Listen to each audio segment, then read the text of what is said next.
Hey friends, I wanted to give you an update about what we looked at this past week in Bible study. We started our study of the life of Abraham, which begins in Genesis chapter 12. Following the stories of beginnings in Genesis 1 through 11, humanity's left in a sad state, and the downward spiral of seeking their own path instead of God's path has left people scattered apart and speaking different languages so that they can no longer work together against God. Things are looking pretty bleak, and that's where we're introduced at the end of chapter 11 to Abram and his wife Sarah and their nephew Lot. Genesis chapter 12 opens by saying this: "The Lord had said to Abram, 'Go from your country, your people, and your father's household to the land I will show you. I will make you into a great nation, and I will bless you. I will make your name great, and you will be a blessing. I will bless those who bless you, and whoever curses you I will curse. And all peoples on earth will be blessed through you.'" So we're not given a story of miraculous intervention or angelic messengers. Simply, the Lord had said, with a number of promises from God to Abram. And these promises, I'll start by saying, with God, I will do this, I will do that. And all these promises point to a purpose that God has with Abram, and that all peoples on earth will be blessed through you. God's intent is that Abram will be a means of blessing the whole world. So what does it mean to be blessed? Well, think back to how God wanted things to be in the garden. People at harmony with their Creator, people at harmony with God's creation, and people at harmony with one another. Sin has broken this harmony with God and others, and God is going to be using Abram to bring that back. If all this seems like a lot, that's because it is.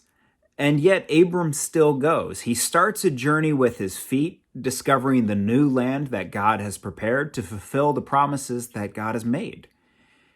Abram also starts a journey of faith as he comes to know this new God who has made promises to him. And signposts of this journey with his feet and his faith are the altars that he builds to the Lord along the way. Now, it's not long before God's promises start being tested because Abram leaves the new land that he's been promised due to a famine and heads to Egypt. And full of fear instead of faith, he lies about his wife Sarai and says that she is his sister, and that puts her in the midst of a difficult situation with the Egyptians when the Pharaoh takes her to be his wife. Still, God resolves this and is faithful to the promises that God has made to Abram, and Abram ends up leaving Egypt blessed. Chapter 13 reintroduces us, to Abram's nephew Lot, who we learn does not always make the wisest decisions.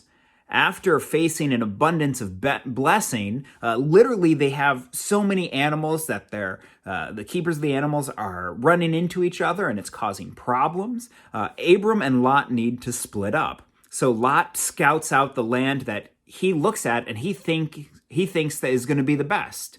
And with his eyes, he sees this ripe, fertile land near a place called Sodom.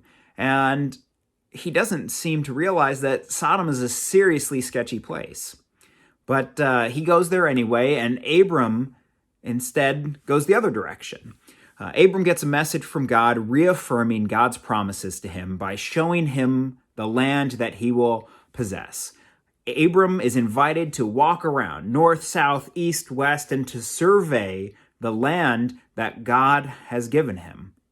And after this invitation to walk around this place, Abram once again shows his faith in God by building an altar to the Lord.